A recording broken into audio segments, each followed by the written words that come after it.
What's up, guys, and welcome back to another Sometimes You Go to Bed Angry podcast. My name is Rochelle. And I'm Sam. What's going on? Welcome back. Sorry, baby. And welcome back. I'm just so ready to pod that She's so hyped, y'all. that I'm just like cutting you off already. Couldn't wait to do cutting this. up already. Well, we're here. We're podcasting. You look great. You as well, bro. How have you been? How's your week? Well, I already know, but tell them. The week was good, man.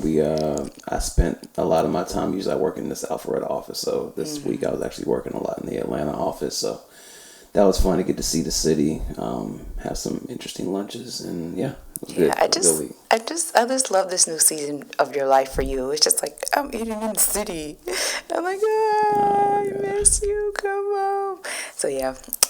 Same, me and Hill, my ace boon coon, we just been chilling, doing the thing. Angela Bassett did the thing. We just been doing the thing.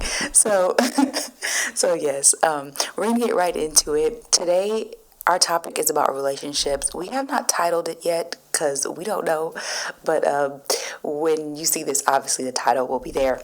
But I feel like it's been a while since we've talked about marriage and relationships. You know, we've been here for a while. Like even before the relationship podcast surged, we were here. And I feel like a lot has definitely changed. And, last time we came back, we just kind of did like a quick update, but this is like our first real podcast. And I have thoughts. Do you have thoughts? Plenty of things to say. Yes. And so let's get right into it. So let's just start from a general perspective. So, right. As a married man, how do you feel about the new wave of conversations about relationships that you see? It seems like everybody has something to say now, and that includes you, the listener. So I've seen all different types of opinions. I've seen whole podcasts that have been started over this particular subject matter. And I think in general that, it depends on who you're listening to, right? And what their background is and how that shapes or shades or jades their view on marriage overall. Yeah. Yeah, me too. I will say though, as a married person watching all these conversations, I'm actually proud. Right? When I created this platform in 2015, but 2016 was the first time I did a podcast.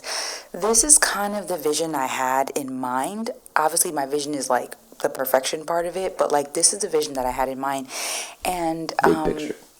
Huh? Big picture. Yeah, like big picture. And I don't really mean it in like like we did it first kind of way, right? Like it's just that like back then there were no conversations happening about marriage and family, and everyone was just kind of over it. Like it's just something I don't need, like, the afterthought. But I really feel like with the pandemic, I feel like people just started to focus on what really mattered, Yeah, you were in the house all the time, right? Right. You kind of had to do some introspection. People were like, am I going to die? Right? And so, like, people were just like, let me get back to the basics. Right. And so, I am proud. I'm proud that this conversation is happening now. With that being said, we're going to talk about the areas of opportunities of growth. But I'm definitely proud. I always say that a true and genuine content creator's hope is that one day, like, you don't need them anymore. And I feel like we're actually getting better. Like, we're actually having, like, tough conversations that need to be had for relationships. And, everybody knows that in the beginning, hard conversations, the reality of those things, you're usually met with defense and opposition at first, but over time, the resistant kind of goes away. Yeah, and I feel like we're in like a resistant period, right. And I have hope for what is to come after that. Yeah, these interactions that you're seeing amongst the community between men and women. And the often hostile interactions that we're seeing, especially at least representations of them on social media and stuff like that. This is first stages. Yeah. And we're actually, the reason why I think, and you can correct me if I'm wrong, that we're excited about this is that this first stage is going as expected. There's going to be hostility. There's going to be a lot of things we got to just meet out and go ahead and clash. That way that after the clash happens, now we can get to the conclusions and the what we've learned from that so we can get to step two, which is people starting to actually have kind of a level head, the younger generation seeing that, okay, maybe I need to finesse the situation a little bit less brash as, I've seen some of these other people do, and, lead to actual successful relationships that lead to marriages. Yeah. And which is a great segue, brings us into our next portion. So we talked to you about the good, all of the things that we feel like are great about the new conversations that are happening. But, with all things, there are opportunities for growth, right? And so one of the biggest things, or at least our first point, is that a lot of these conversations, as much as I love them, they are really lacking some wisdom. Yeah. And, here's the thing. Sometimes you're right. I say it all the time. Sometimes you're right, but you're not wise. And I'm saying this because I'm the person in life who's had to bump their head a bunch of times to realize this. You know me. I'm like, but is it true though? But is it right though? And it's like, but are you being wise right now? Right. And so, wisdom is knowing who should be saying something, what should be being said, when it should be being said, and how to say it. Right. And I feel like we have this is the message point down packed, but a lot of the other qualifications for wisdom are just not there. Right. And so we're having conversations and we're still going over each other's head because, people aren't able to decode what we're trying to say because it's right, but it's wrong. Correct. Right? And so that's a big thing. And so speaking about how do we feel about podcasts from people that aren't married, relationship podcasts from people that aren't married? I feel like if you're going, I'm just going to say this part. If you're going to give advice on relationship podcasts, you should be in the status, at minimum, you should be in the status or beyond the status of what it is you're trying to give advice on, right? When you say beyond, what do you mean? So, for example, if I was trying to get advice on investments, right? Mm-hmm. Or if I was trying to get medical advice, right?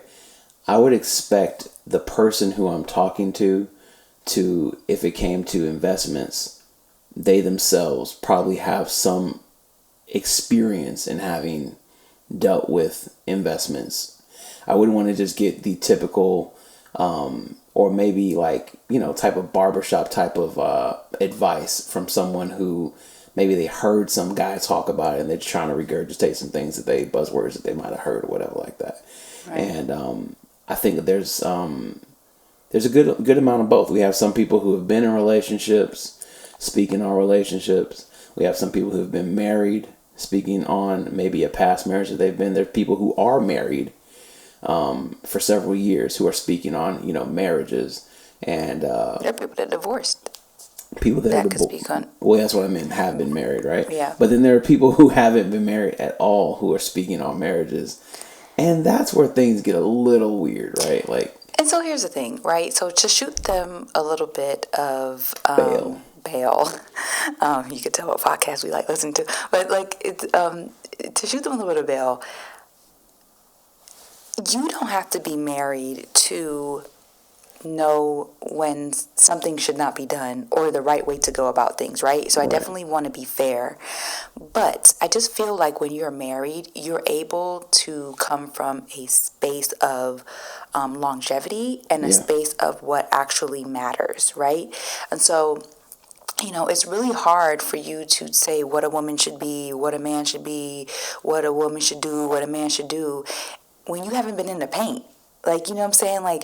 You know, got no skin in the game. All you know is a wedding day, but you don't know the actual marriage and, the work that has to be done, while married. Also, I feel with dating advice, it's kind of everybody wants to get it right. So they have all of these tips and tricks, and like they're so stand up for yourself and don't let nobody play you and get, and I agree with that as well, right? But there's also a bit of nuance, a little gray area, a little bit of the realities of humanity that occurs in relationships, and that you just won't understand if you're not married. For example, yes, stand up for yourself and don't let nobody play you. But if I walk in the house and my husband leaves a toilet seat up, I mean, you don't do that, but I'm just picking something out of my head. I'm not divorcing my husband. Me some bail now. I'm not divorcing my husband because he didn't put the toilet seat down. Right. In that sense, yeah, technically he played me for the day. I'm gonna take that L, or I'm gonna just tell him to fix it, and we move forward. There is a conflict resolution, communication aspect to relationships that just saying boom, boom, boom, boom, boom, roll, you don't really get that.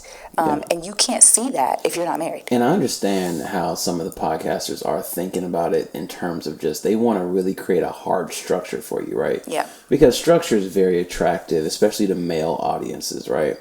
Anything that has like a rigid structure is going to be like a magnet for a lot of these men. Why? Because a lot of these men didn't have dads. A lot of these men didn't have their own leadership growing up. So to see someone actually give that, it is a form of leadership. And therefore they, like most men do, they will go ahead and follow into that because they themselves want to be leaders of their own homes. So, I mean, I get the strategy behind it.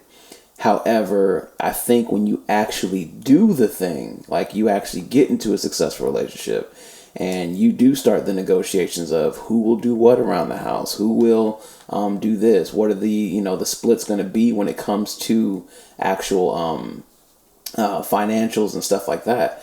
How many babies do you want to have? Do you want to have babies? Stuff like that. When you start having those conversations, there's a lot more tact and negotiation that's going to come into play. And not tact and negotiation. Not negotiation. Yeah, I mean, it just is what it is. Because, I mean, like...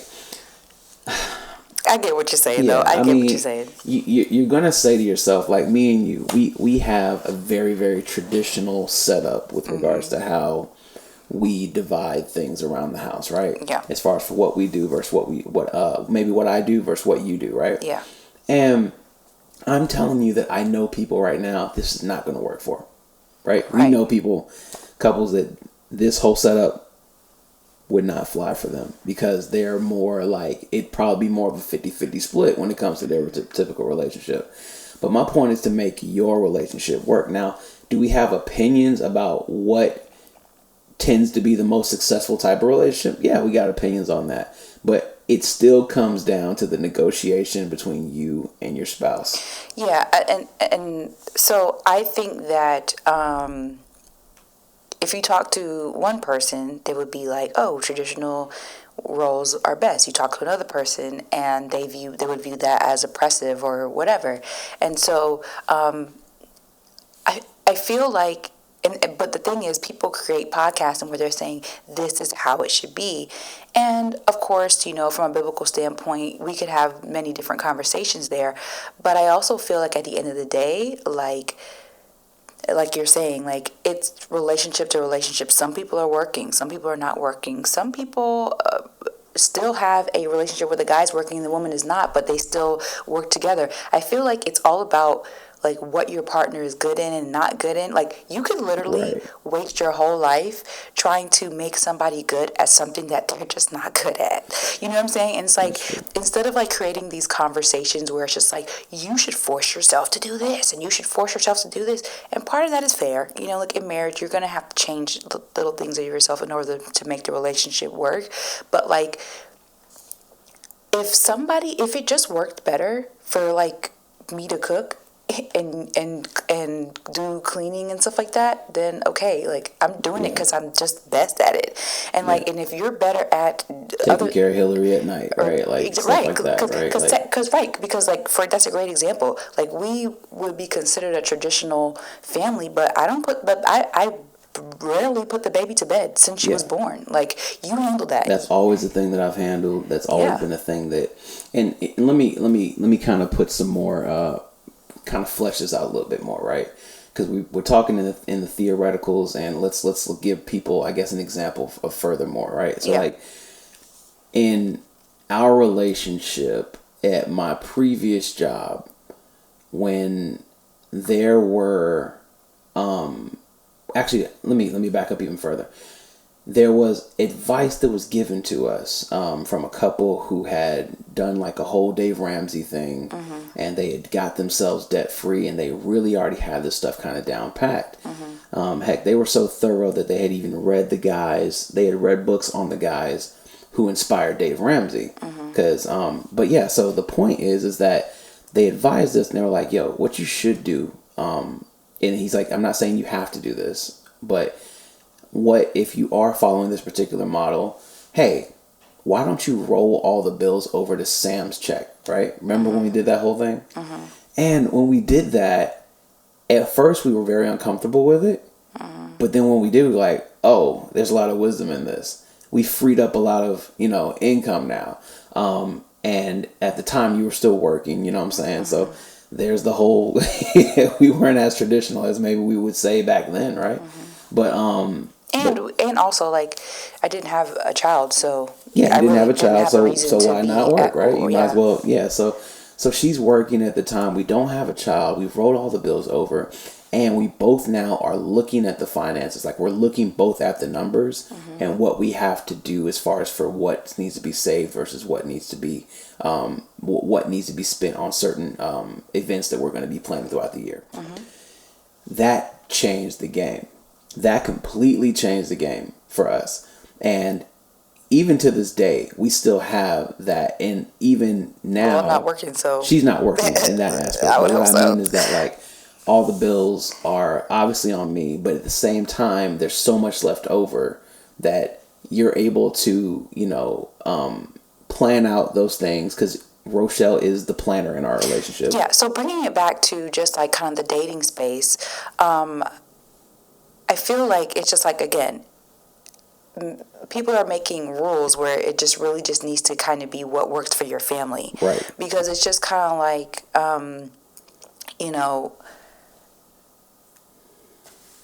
different people are faced with different things. Of course, you hope that you marry the like most perfect person who's the most financially sound or is the most blah, blah, blah. But what if you're married to somebody who is not good with their finances? Right. Then you might have to structure something. Or what if you have a good life? Life goes in seasons. What if you marry someone and they're on the top of the top right now, but then they get let go, or they get sick or something like that? Okay, maybe I might have to step up and go get a job. The freedom to change your mind is something that occurs in marriage. Exactly. And when you have these like stern, do it this way, it may sound good in the beginning, but you later down the line, the after effects of that may crush a lot of newlyweds. So I think the biggest thing is always asking yourself, should this be said by me?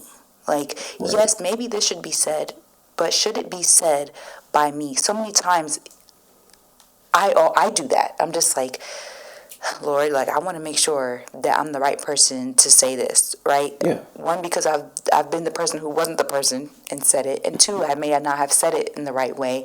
It's like, it's a really big task and a really big calling to like say, hey, I want to get out and I want to teach people and I want to speak, because one, we're all going to be held accountable by our words, and two, it's just like there's a lot of heaviness and a lot of weight attached to our word, especially when it's being spread on a mass level. And I don't think a lot of people take that into consideration. They just more so take into consideration, like, I want to be famous, or I want to be a teacher, or I want to do that. Okay. All right. Sounds good. Yeah.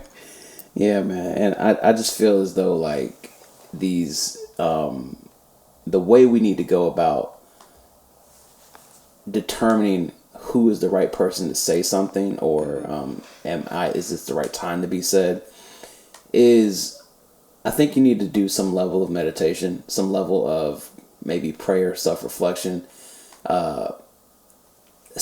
maybe even sometimes. I remember hearing a guy who said that before he has certain conversations that are really, really heavy with his wife, he'll write the whole thing out, like on his phone, right? And he will go over it almost like 5 or 6 times and revise until it's in a way that he knows that she can receive it. But here's the thing. I think that is contingent upon who you submit to. Because I feel like you can write it down 50 million times, but if you don't have the conviction of saying, like, I'm going to be judged by my words, or if I don't speak accurately, if you don't have the Lord literally on your back, like, make sure you're doing this right. Because most of these people are not Christian.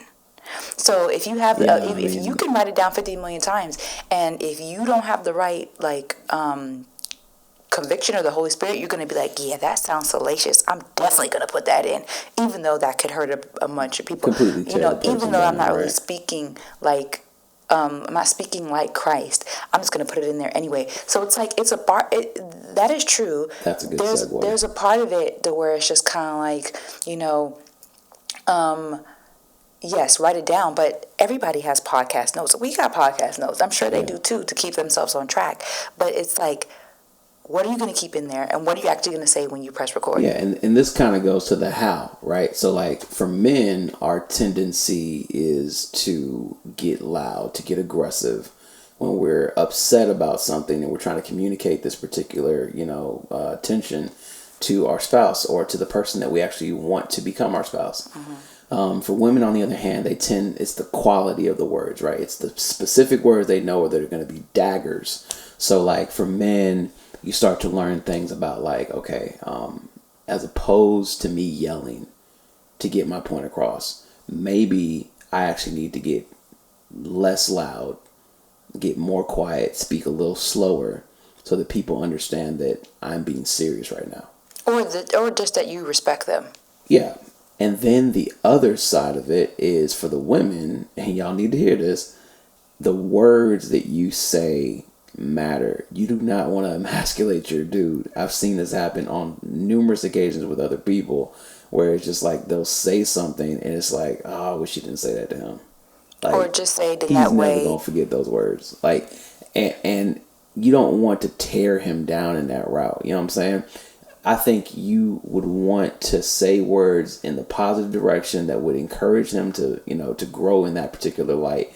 But then on the other flip side, maybe you can encourage him to be around the guys who would give the harsher criticism, who would give the advice of, hey man, you need to cut this out, bro. Yeah. So like, because I know you're kind of talking about like marriage, but like us talking about this podcast talking about the dating space, I think essentially what we're trying to say is how we should be speaking is extremely important. Like, we're lacking wisdom, but we're also lacking empathy and affirmation. Yeah. Right? Like, it's like simple basic math that when you talk to somebody,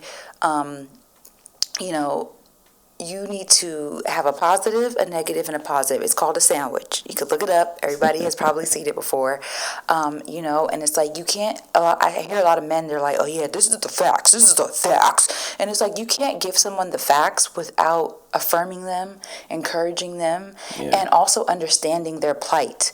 Like a lot of times, a lot of men want women to understand their plight. Like, oh, I'm doing my best. I'm working hard. Okay. All right. If I can understand your plight and respect you, then you need to do the same. And if I can say, hey, brother, I see you working hard. Here's an opportunity for growth. Then you should be able to look at the woman that you're speaking to and say, hey, we see that you guys are doing what you can. You're doing your best. You guys are phenomenal. Here's how I think we could get better in the conversation. At the end of the day, it's kind of like, stop telling me that you love me and talking to me like you don't. Talk to me nice. Right. Are you crazy? Talk to me like, because when you're talking to me crazy, I can't hear you. So talk to me like you have some sense. I mean, I've had people, and I'll give this one example. For those of you in the dating atmosphere right now, the dating pool, which is basically an ocean now. But someone will be out there trying to talk to a guy, and the guy will have something like this canned talking point where they say, what do you bring to the table? I feel like you told me one time that one of your friends actually had that happen to them. Yeah.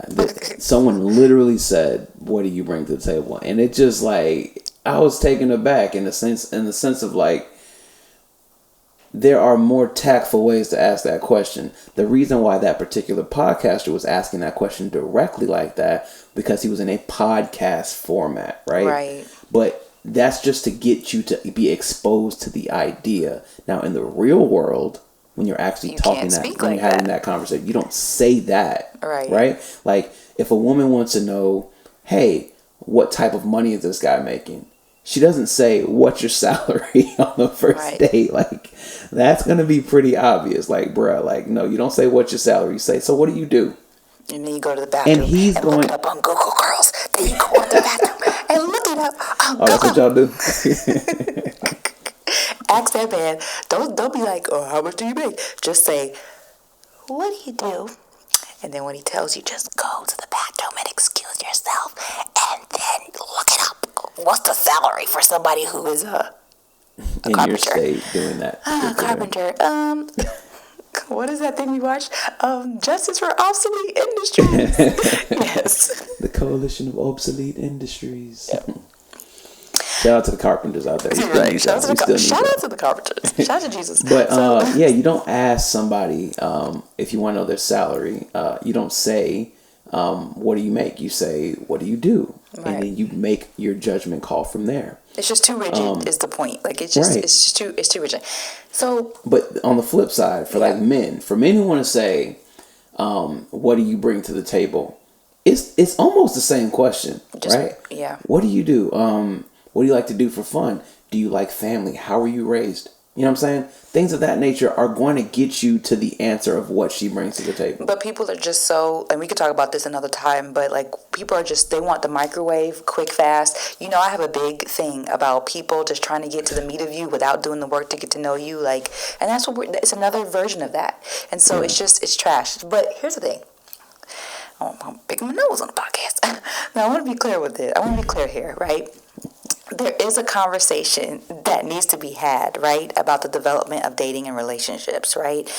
There is a conversation that needs to be had about the new man and woman, the modern man and modern woman, because things are changing, right? Yeah, you know, there is a conversation that needs to be had about desirability, right?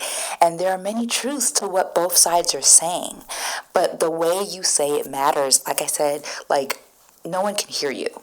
And that's a big thing that we want to just make sure that we nail. And it's like, people have to be able to hear what you're saying. It's like a teacher who, you know, teaches a certain way, and everyone's failing the class because you're not teaching in a way where we can understand.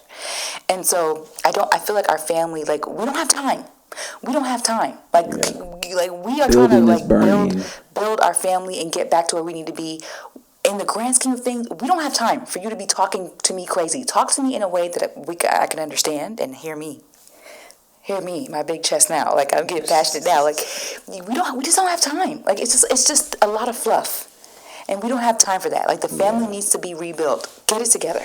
Yeah, urgency is of the utmost importance right now, and I think that getting your package together as far as for like we talked about how you say things, it is of utmost importance, because those soft skills are what are actually going to get you to the relationship, right? It's going to get you to the relationship. Then a lot more of those soft skills in like, there's so many things that you don't even have to ask. Some things you just need to observe. Right. And then when you observe them, you have your answer for what it is. You know, if you that pending question that, you know, you heard a famous podcaster say, what do you bring to the table? It's answered. You see it in the person's actions. And I think, it's all about noticing those red flags. I always say, like we said before in the past, get to the know as fast as possible. If you see those red flags and they do one too many, get out of there and get to the next relationship.